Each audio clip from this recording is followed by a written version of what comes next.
A fresh wave of colder temperatures that we are expecting will be especially challenging on the homeless. Colder temperatures, of course, can cause serious harm for those out in the elements.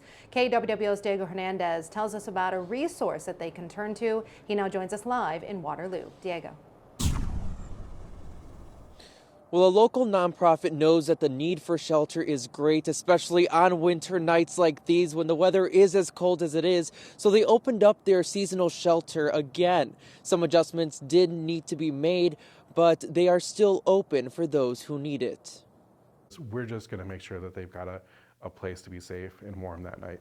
The Cedar Valley Hospitality House has blankets and other supplies to keep those without a home warm right there on their doorstep. Nobody should ever die on the streets of the Cedar Valley just for lack of a warm place to be. For the second year, the Waterloo Warming Center is open for all.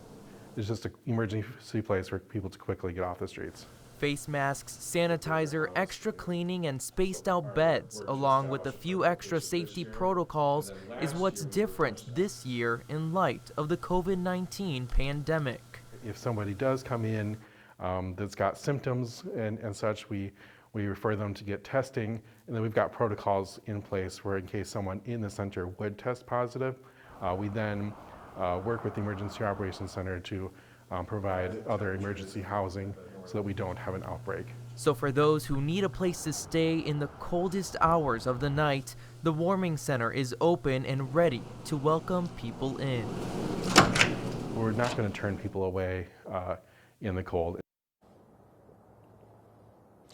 And the Warming Center is located right here at the Old Hawkeye Community College Metro Center at 840 West 4th Street in Waterloo. Again, that's 840 West 4th Street in Waterloo, and they open nightly at 8 p.m. Live in Waterloo, Diego Hernandez, News 7 KWWL. All right, Diego, thank you. And really the best way is word of mouth. It's the best way to share that the Warming Center is available. So if you see someone that you know might benefit from getting out of the cold, referring them to the Warming Center can help save lives.